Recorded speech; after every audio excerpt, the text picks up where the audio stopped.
This is your post-show report for Songs of Experience, a Bob Dylan podcast. I'm Henry Bernstein, and we're talking about Bob Dylan at the Outlaw Music Festival, Somerset, Wisconsin, September 6th, 2024. This was a top three Bob Dylan show for me of all time. I've seen him 39 times as of last night, and truly, this was one of the best Bob Dylan concerts I've ever seen in my entire life. I had no idea what to expect going into it. I drove 5 hours and 40 minutes from Chicago to watch Bob Dylan play for 70 minutes, and it was worth every second.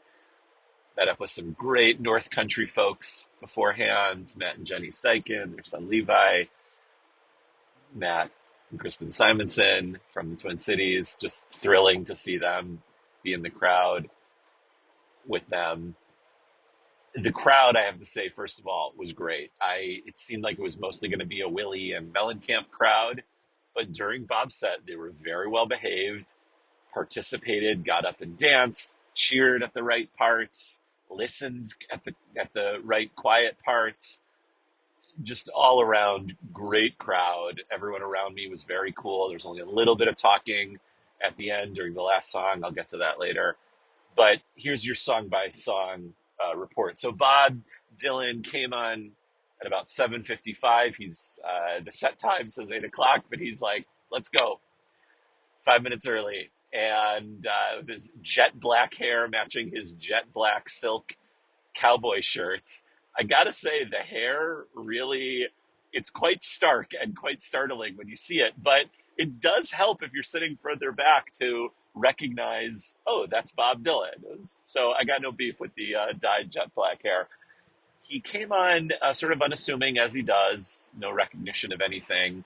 And the band kind of did a Grateful Dead tuning thing, and Bob Britt on electric guitar started playing taps a little bit. And that was kind of interesting. And I sort of wondered to myself, what's going to happen right now? Now, I got to say, before the show, Matt and Jenny Steichen pointed out that 20 years ago at Somerset, Wisconsin, he opened with Silvio. And could it be that he possibly will play it again? There's some laughs. Oh, no way. Ha, ha, ha. But I got to hand it to Matt Steichen. Bob busts out Silvio for the first time since 2004.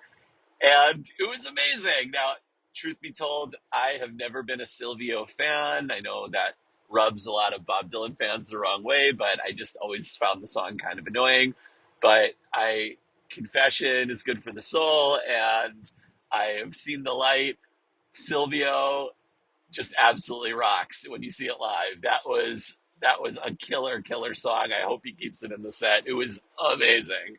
Really, really good. I didn't recognize what it was till sort of the end of that first verse, and obviously when he kicks into the chorus, but just amazing. Bob Britt was really rocking. Keltner was really hitting those drums. Probably a song Jim Keltner was very familiar with, playing it a lot when he was touring Bob Dylan at various times. So that was just great, just thrilling. I mean, the text thread was blowing up. Silvio, oh my God. Very, very cool. And I know Twitter was buzzing already as soon as it broke. Then he went into Shooting Star, which has been one of the more quieter songs, but it was very loud, and the guitar was very loud too. Bob's voice was really strong and really beautiful. This is just one of my all-time favorite Bob Dylan songs, and he really sang it just stunningly beautiful. His voice is so strong. And at the end of it, there was a little bit of Bob chatter. He said, that was about a friend of mine. Didn't know he was a friend till he was gone. And that was it. And, just a mind blow. Like, what? Never heard Bob say anything like that about Shooting Star. Just really, really amazing. And I would love to know what he meant by that. But Bob was very animated, clearly smiling and laughing. Jenny Steichen brought binoculars and confirmed that he was definitely smiling throughout the whole show. But that was really fun. A lot of interaction with the band. Lovesick, just a great version, standard. He has kind of gone back to just the album version arrangement of this song. And who could complain about that? I mean, Bob Britt's guitar was very loud on all those licks, hitting them just perfectly. The bump, bump, bump, ba-dum, just absolutely perfect. Fantastic, really good. Sounded just like Time Out of Mind. Little Queenie, Chuck Berry song. This got the crowd back up on their feet dancing. Anytime there was a blues song, the crowd was really into it and up. And I gotta say, Chuck Berry, people seem to know this one as they should. And at the end of it, a little more Bob chatter. Bob leaned into the mic and said, "Thanks, Chuck." And I don't know how many people caught it, but it definitely reminded me of Back to the Future. Chuck, Chuck, it's me, your cousin, Marvin Berry. You know that new sound you looking for? Well, listen to this. So I don't know. It just kind of made me laugh. Mr. Blue was lovely. Just really, really, everyone just kind of quieted down and listened very intently. And Bob sang it just so soft and so sweet. Then he went into early Roman Kings. Now I know early Roman Kings is a little divisive, or maybe it's not divisive. Maybe just people don't like it. But apologies to Ray Paget and Rob Kelly. It was great. I mean, it's again, it was one of the blues numbers that really brings the crowd into it, and people were up and dancing and seemed to be into it. Personally, I could trade out any number of blues songs, Bob Dylan or otherwise, probably because I've heard it so many times. Not a knock on the song itself, but I've seen it quite a bit. Would have been happy if he had swapped it out for Highway 61, which he dropped from the set last night. Whatever, fine. It was great. I enjoyed it, and the whole thing I was hoping for and praying for since the Gorge, which I wasn't at, but he had put back Hard Rain's Are Gonna Fall back into the set for the first time in years and years and years. And I'd heard this once or twice, 10 or 15 years ago. And, that's an incredible Bob Dylan song, obviously. And it was suspicious that he put it back into the set list a few days after the trailer for A Complete Unknown dropped. It was sort of like, all right, Timmy, let me show you how it's done. And this version of Hard Rain's Gonna Fall, so not only did he play it, much to my delight, because I was praying and praying to the Bob Dylan gods to please keep it in the set list, and he did. But it was a lot like his Can't Wait or Big River from the Rough and Rowdy Ways tour, just sort of sparse and limited instrumentation, just some soft bowing by Tony Garnier on this upright underneath, some sort of sparse piano playing and a little bit of guitar, little bit of drums, very, very understated, with the emphasis on the lyrics and on each verse. And he did this cool thing where he sort of had a false ending. He rose with each hard rain is gonna fall. It's a hard, it's a hard, it's a hard. The drums got louder and louder, and Keltner was really sort of bringing the hard rain aspect to it. It felt like almost a thunderstorm. And the second to last verse, it felt like the culmination of the song. The whole band got very, very loud, and then he went into that last verse. It was sort of a false finish, which I loved. And I mean, what can I say about A Hard Rain's Gonna Fall? One of the greatest Bob Dylan songs of all time. And somehow this man can take such a dark subject and such a um, not hopeless, but sort of song that is really bleak in many ways, that works in every period of time. The song has never not been relevant, and make it sound hopeful. I don't know how he does it, but I have to say this was one of my favorite arrangements of all time. Other than the original, I'd put up Rolling Thunder Review and this one. It's amazing how he's able to transform his own songs and make them new again. So I, of course, sobbed hysterically during the whole thing. But I mean, what can I say? That's the way I am at a Bob Dylan show. Right into Under the Red Sky. This was a treat. If you've never seen Under the Red Sky live, I'm sure in the 90s this was probably in the rotation quite a bit, the early 90s anyway.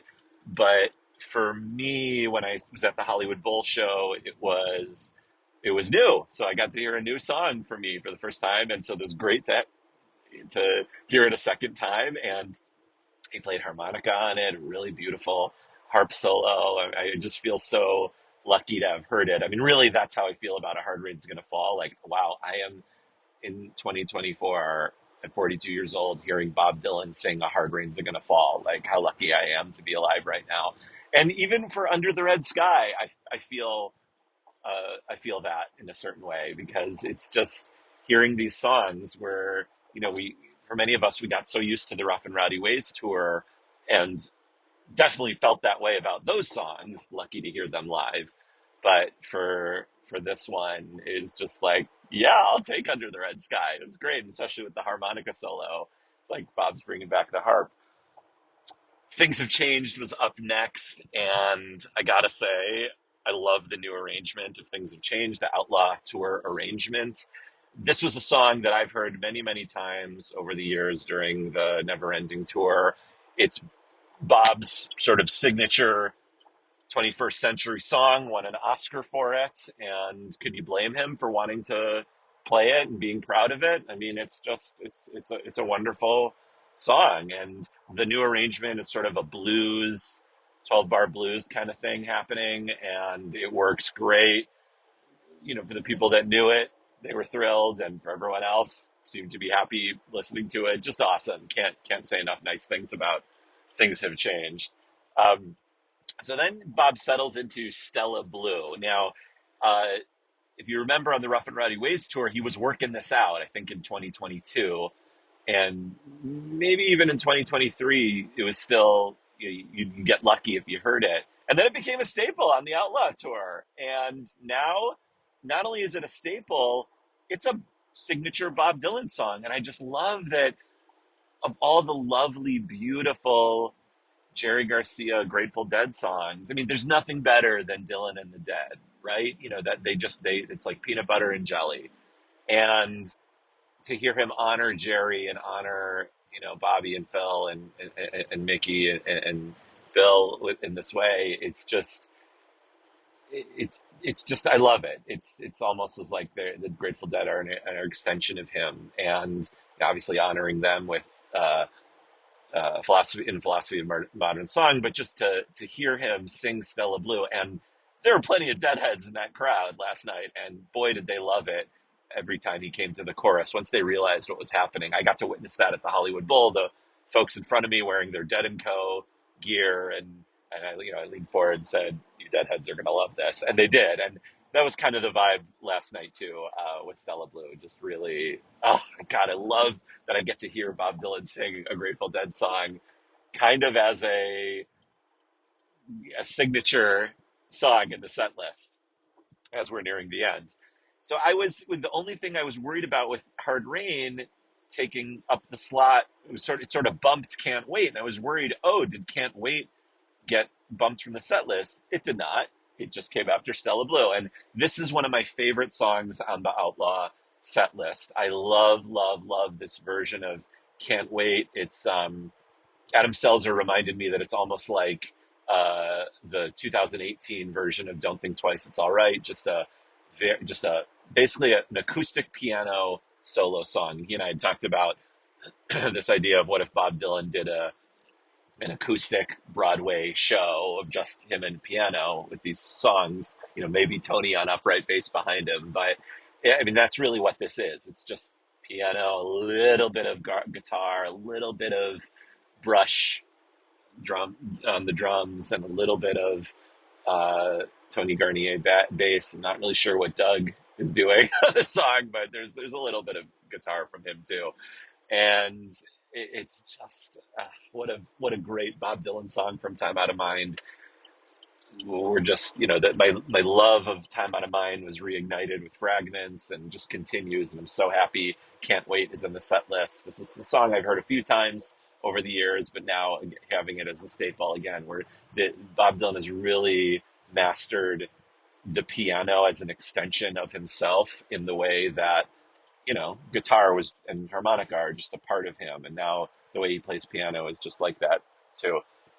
I'll Be Your Baby Tonight. This is one of the fan favorites on the Rough and Rowdy Ways tour, maybe because it's one of the recognizable songs for folks who didn't know Rough and Rowdy Ways so well. And it's the same exact arrangement. It's sort of in three parts.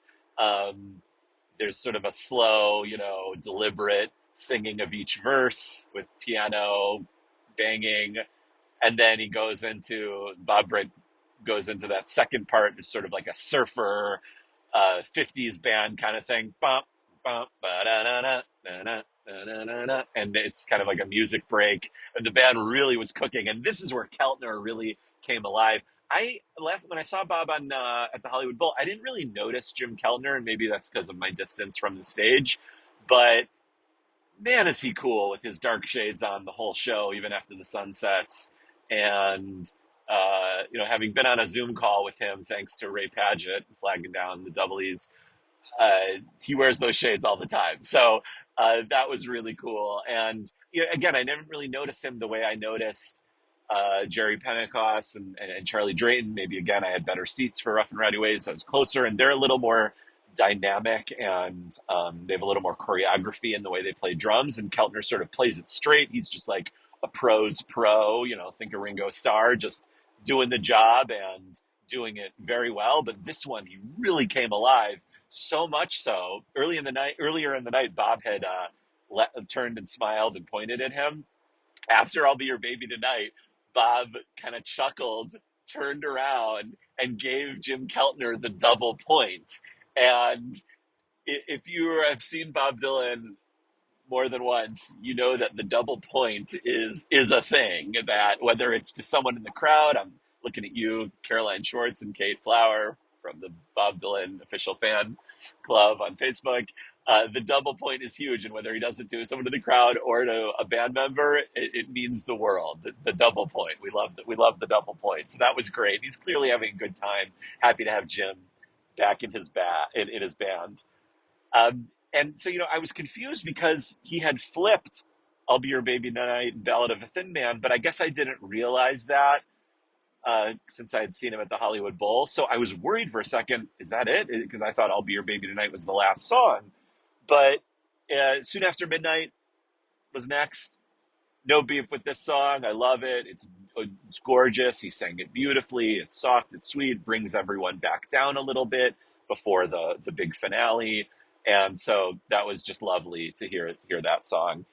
And then "Simple Twist of Fate." Now again, Bob was very chatty, and he hasn't been introducing Mickey Raphael on every Outlaw show, I don't think, other than maybe a couple words.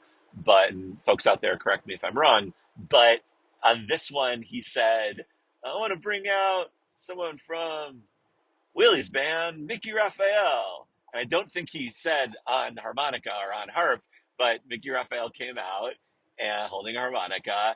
And this is the first time I'd heard this. He either said, "How's it going, Mickey?" or "How you doing, Mickey?" And Mickey Raphael's response was to blow his harmonica into the microphone. It's sort of like that's his way of saying hello, which was very funny. Then, of course, they went into "Simple Twist of Fate," which was just beautiful. Another, staple of the Outlaw Festival, and has been a staple in many times. I think it was in the set list. Yes, it was in the set list in 2019, and a great, great version. This was similar to that, again, kind of sparse and with minimal instrumentation. And after every couple verses or so, Mickey Raphael would play a really nice harmonica solo. This harmonica solo, it's different than the way Bob Dylan plays harmonica. So I know for some folks have said to me, "Well, if I want to hear harmonica at a Bob Dylan concert, I want to hear Bob Dylan play harmonica." And I totally get that. I understand that. This was a different way of playing harmonica. So Mickey Raphael plays a blues style harmonica, sort of like think Mick Jagger on uh, uh, Midnight Rambler, or something like that, or Little Walter, any blues harmonica, sort of like that deep single note as playing the melody. Whereas Bob Dylan you know when Bob Dylan is playing harmonica, and I've said on many podcasts and to many people that that's one of the best parts of hearing Bob Dylan play harmonica at a concert, because you're sort of like, that's the one time it sounds like he does on the record from the 60s. It's like, oh, that's Bob Dylan playing harmonica. You know what it sounds like. He's more of a, for lack of a better term, a blow and suck kind of guy with harmonica, the way he plays. It's not necessarily follows the melody perfectly, but he's sort of referencing what the melody is and over the right chords. And so it's a different experience hearing Mickey Raphael play harmonica. And it's great because you get to hear Bob bring out a special guest is fantastic. So I loved it. It was great. It's a great way to sort of, as the kind of the semi closer, the penultimate song. You know, you might, as a fan of Prestige TV, you know that the penultimate episode is often better than the season or series finale. So Simple Twist of Fate is kind of like that. But the next song is Ballad of a Thin Man, and I think this is a more appropriate song to end the set with than I'll Be Your Baby Tonight, because it's a song from the 60s. And like, well, I said that the crowd behaved mostly throughout the show, there wasn't a lot of talking. For some reason, of all times, the lady behind me decided this was the time, as Ballad of a Thin Man is starting, to talk to her friends about how I don't recognize any of these songs. Do you recognize any of these songs? I don't know what he's singing. I mean, he sounds like Bob Dylan, but I don't know these songs. And I just glared at her, Superman heat vision, laser eyes at her, think as if to say, thinking in my mind, if you just shut the F up and listen, you'll recognize the song. Like, if you don't recognize Ballad of a Thin Man, which is literally from 1965, and you're complaining that he's not playing anything from the 60s, then there's nothing you can do. Then maybe you shouldn't be here, because that's about as close to a greatest hit as you're going to get. And the performance itself was awesome. I mean, the band was just really cooking. You can tell Bob loves this song. I mean, it was a staple again in 2019 before the Rough and Ready Ways tour, which, sort of was what led to Shadow Kingdom, I believe. And hearing this was great. And he plays harmonica at the end of it. And that's, again, you're hearing a Bob Dylan concert. He's hearing Ballad of a Thin Man on harmonica and piano. Remember, in the 60s, on the 66 tour, he played piano uh, on Ballad of a Thin Man. So that's about as authentic to the 1960s Bob Dylan as you can get. Shut up about your complaining, but it was just great. And then he took his sort of non-bow with the band and fussed his hair a little bit, and that was it. He walked off, and I hit the road. I did not stay for Willie's set.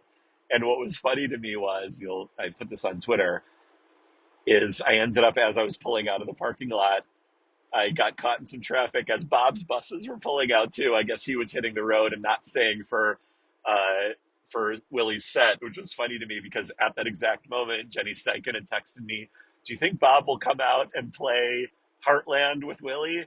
And I just laughed. I said, "Well, I don't think so, because I'm literally behind his buses right now." So uh, I don't know if they took a stayed overnight at a hotel, but because they took a different turn than I did to head back to Chicago, but got to see Bob's buses. So I hope he got a good night's rest in anticipation for Tinley Park. So if you're at Tinley Park, please say hello.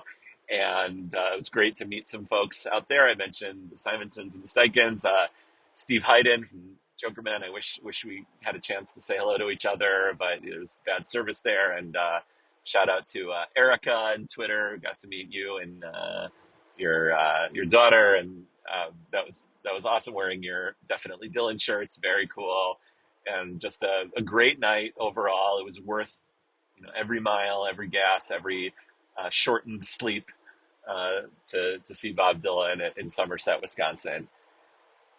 Thanks again, and I'll see you in Tinley Park.